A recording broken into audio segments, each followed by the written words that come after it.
I'm colorblind, which is hysterical. But and I mean, it actually is fine. There's only certain situations, like with the you were trying to make a Christmas ornament for someone with a white background, and I showed up and it was like baby blue, and I was like, yeah, it was horrible. It's like, is this what their colors are? And you're like, it's white. And I was like, label the acrylic, damn it! I don't know what it is. I made some little Christmas ornaments for my friend's little girls. Just as a little sweet Cersei surprise. And then I also made a, good morning. I also made a ornament for my friend for her favorite album. So Blair got a freebie. What'd you get? What'd you order? I don't remember what it came with, but it came with something. It wasn't even. It was like a little packet. It was just 2 pieces of wood, and you literally slid them together, and they made a phone holder, or dock, or whatever you want to call it. So put there, everybody's seen them, but it's like crazy simple. So I decided, why not just make one of those real quick? Because why do we not have a phone holder in our own workstation? Put our logo on it.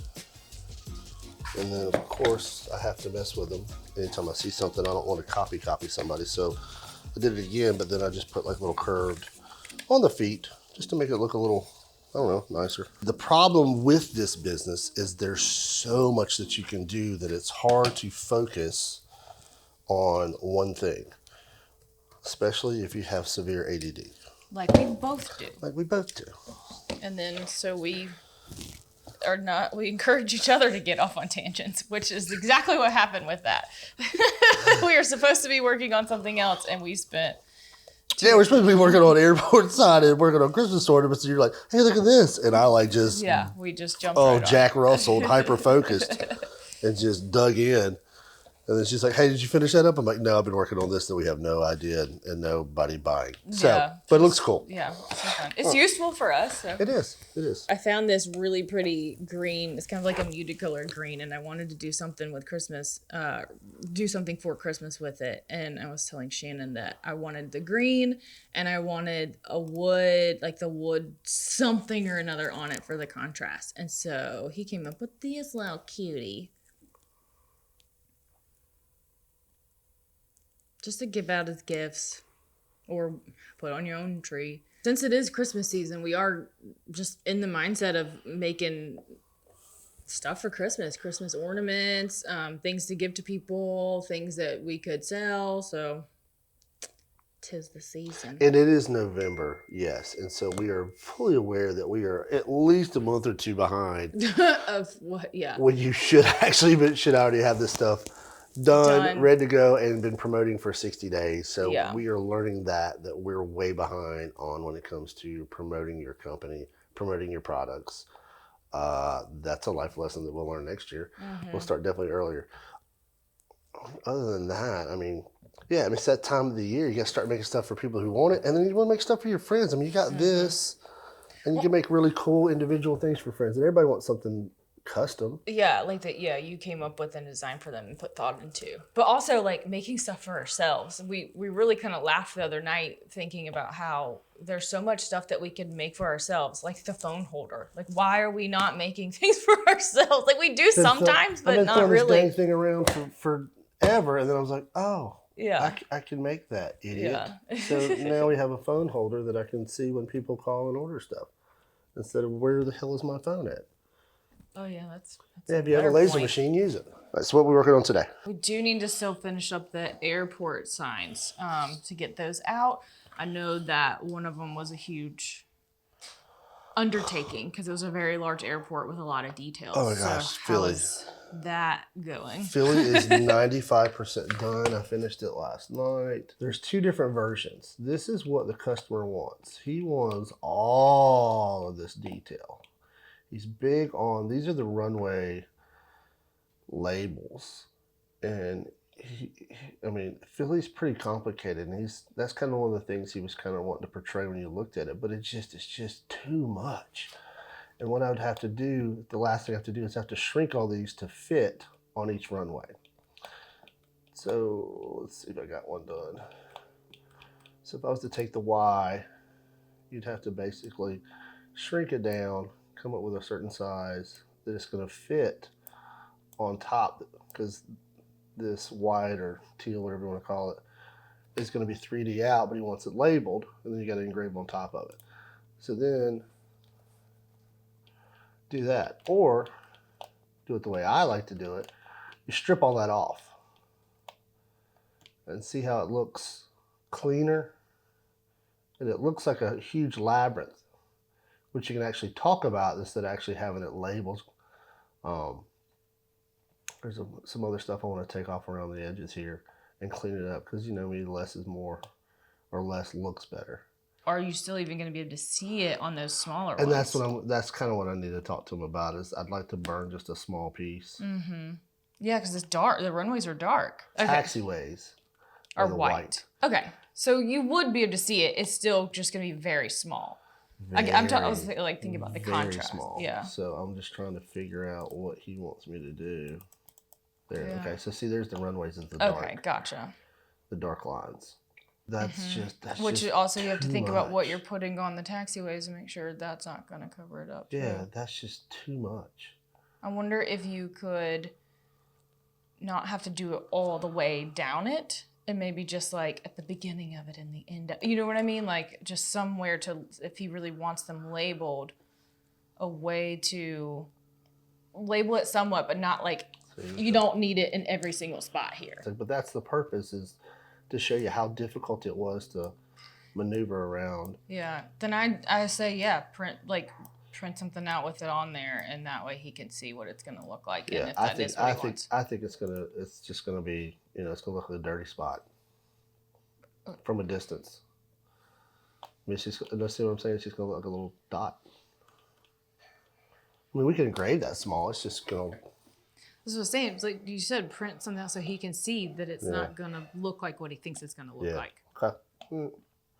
Once I make all that really, really small, I want to send everything over with each one and go, hey, this is what you're wanting, and this is what I do usually. Mm-hmm.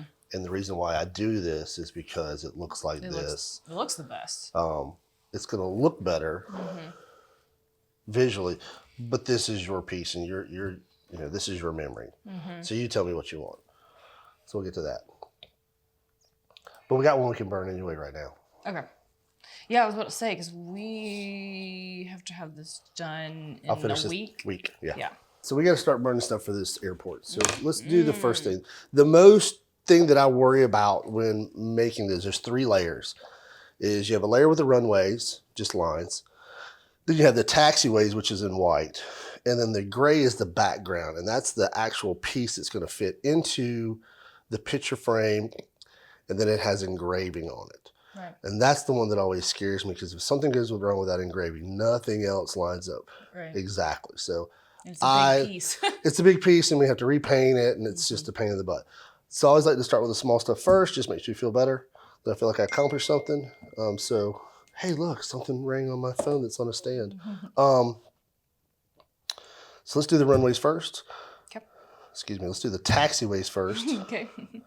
We'll do the runways, and then the very final piece, we'll do the big piece with engraving. We'll layer it out and show everybody what it looks like. Is that cool? When you're setting up your cut files, make sure that you hit the setting that it tells you to cut all inside shapes first.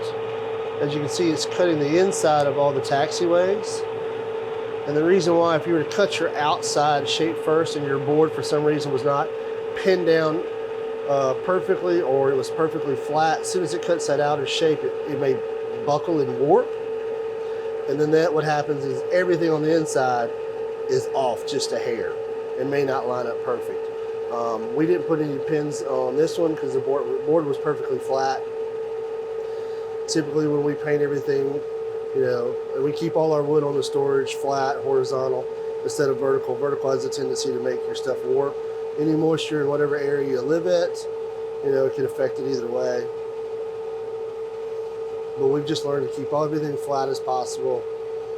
It just helps out in the long run.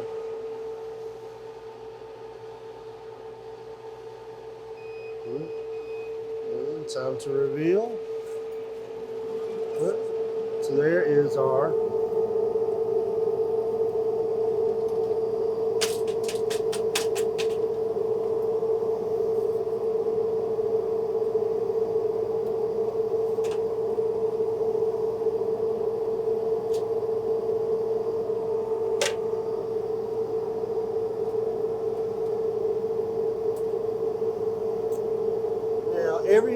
everybody is different. Some people will pre-mask their project,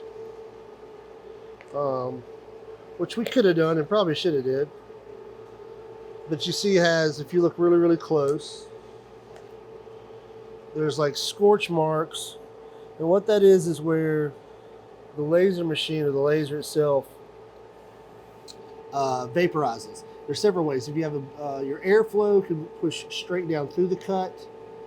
If you have a stronger, I guess, air supply, it will help out. Ours is just a standard. We got nothing fancy. You can mask this off with masking tape and then just peel it off after you're done. And typically if you do this, you kind of want to have a couple of coats of clear coat already on your project. And then what you're going to do is just wipe it down. You were asking if I wanted to do the runways, and I said, which one are the runways? The dark teal. And you said no. No, not the dark. What's dark teal? There's no dark teal. And you're like, yeah, there's dark teal. I'm like, no, it's charcoal. Yeah. It's just like, no, it's dark teal. I'm colorblind, which is hysterical.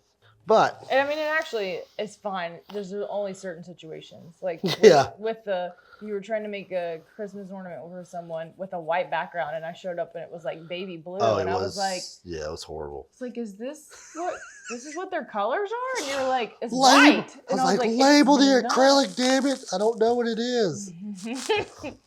Definitely mask your work. I know. I was like, especially when it's white. I didn't think about it either until it started burning. I was like, ooh. Yeah.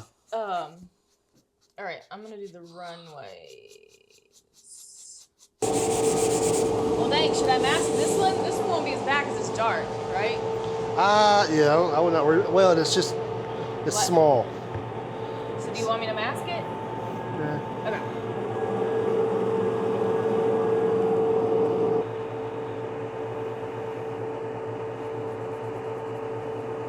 So the background piece, let's just explain what we were talking about masking. All right, so masking tape. It could be blue tape. A lot of places have this fancy stuff. And then you're gonna have to wing it. You literally get one edge started, so it looks like it's semi-straight.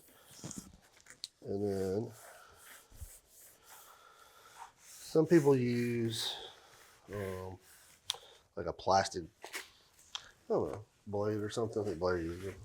Yeah, something like this. You can kind of smooth stuff out. I've just kind of got used to doing it with my hands. So you kind of peel it out, keep it somewhat lined up, and what you're trying to do is not have any bubbles. Yeah, and then another challenge when you're putting it on, you have a piece that's bigger than your actual tape. You have to line it up perfectly, or you have the same exact issue. You will have it'll make a mark in this area. So for this layer, this is the background, and all you need in your background is, I don't know if you can see it or not, there's a rectangle, which is your picture frame that's going to sit inside your picture frame, and then just engraved. And so what happens is we'll just do the engraved, and then once you do that, then you start layering in real life, feel the different layers on here. I'll feel those. See, and that's what it looks like. So what we want to do is, I don't need all of that. So all I want to do is turn all those off, so nothing's showing, so I don't accidentally grab something I shouldn't grab. So once again, rectangle picture frame, and then the engraved letters on the background. That'll be on this board right here. And so like what we wanted to do, remember I talked about, you always want to do on the inside out, or interior stuff first. The outside is just a cut, the inside is just an engrave, so it's going to start engraving first. And if you can look close, all that dark soot that was on the piece we did earlier, now it's on the masking tape. So when we're done with that, we'll peel it off. It'll just look nice and clean. I'll see. Shannon had to run an errand, so he didn't get to. All right, that's all I want to make sure. So sometimes things don't come out all the way.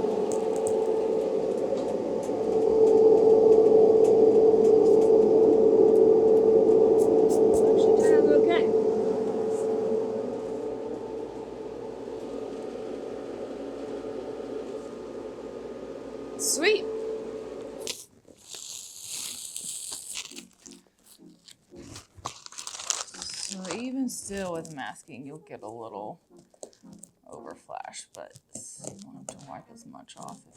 So that was even where the two pieces of tape came together, but even still it kind of went through, and then just a little bit around. Some of this still has tape on it, but it'll just kind of get underneath that, blow the tape up and get underneath there, and sometimes you just get trapped. But you can take a little bit of alcohol and just kind of gently wipe it, but you have to be careful and strategic. Yeah, so I was like, that ain't lining up right. Okay. There we go. That is looking better.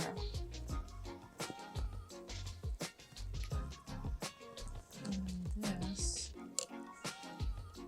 on top. Yeah. So just clean it up, glue it up.